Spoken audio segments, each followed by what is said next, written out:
சாணக்கியாவின் அதிரடி நிகழ்ச்சி உறைவீச்சு. இந்திய பொருளாதாரம் தானாக வளர்ந்ததா, அரசின் முயற்சியா? டாக்டர் ஆர் வைத்தியநாதன் முழங்குகிறார். ஜூலை 20 சனிக்கிழமை இரவு சரியாக 7 மணிக்கு சர்தார் வல்லபாய் பட்டேல் ஆடிட்டோரியம், பீலமேடு, கோயம்புத்தூர்.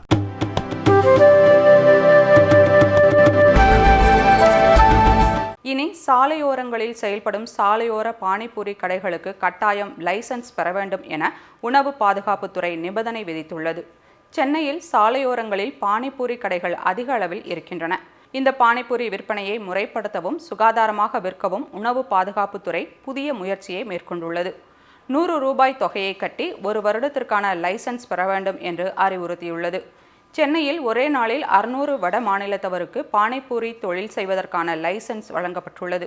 இது குறித்து செய்தியாளர்களிடம் பேசிய உணவு பாதுகாப்புத்துறை சென்னை மாவட்ட அதிகாரி சதீஷ்குமார், சென்னையில் பல்வேறு இடங்களில் சாலையோரங்களில் பானிபூரி விற்பனை நடக்கிறது.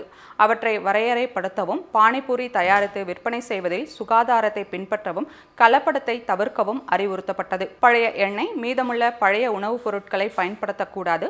சுகாதாரமான முறையில் விற்பது குறித்த மாநகராட்சி அம்மா மாளிகையில் பயிற்சி வழங்கப்பட்டுள்ளது. வரும் நாட்களில் வார்டு வாரியாக இந்த பயிற்சி அளித்து லைசன்ஸ் வழங்கப்படும். உணவுப் பொருட்கள் விற்பனை செய்வதை முறைப்படுத்தும் நோக்கத்தில் பானிபூரி விற்பனையாளர்களுக்கு லைசன்ஸ் அவசியமாக்கப்பட்டுள்ளது என்றார். சில நாட்களுக்கு முன் பானிபூரியுடன் வழங்கப்படும் ரசத்தில் பச்சை நிறம் வருவதற்காக தடை செய்யப்பட்ட நிறமிகள் கலக்கப்படுவதாக கண்டறியப்பட்ட நிலையில் இந்த நடவடிக்கை எடுக்கப்பட்டுள்ளது.